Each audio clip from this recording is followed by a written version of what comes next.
They say the way to someone's heart is through their stomach. And this dish, well, it's got Marry Me in the name for a reason. Hi friends, today we're making the ultra creamy, flavor-packed Marry Me chicken in the crock pot. This is so irresistible, it might just get you a proposal. So let's get cooking. Okay, here's our ingredients. I'll list them in the description below.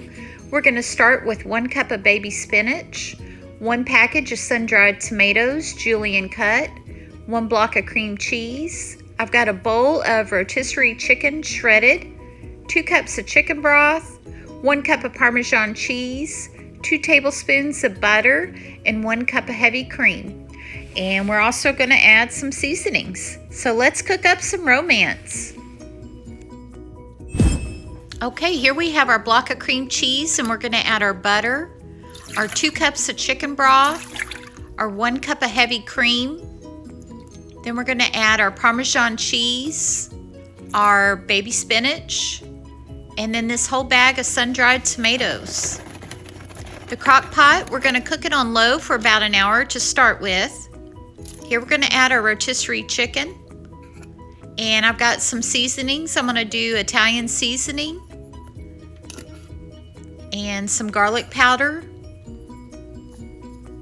a little bit of salt and pepper, some crushed pepper flakes, and some paprika. We're going to give this a good stir, cover it, and cook it for an hour. Here we are, it's been cooking for an hour. We're going to add our favorite pasta. I'm doing bow tie al dente. Give it a good stir, cover it, and cook on low for another hour.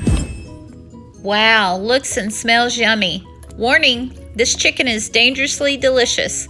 Side effects may include surprise proposals, sudden cravings, and lifelong commitment. Proceed with caution. Enjoy.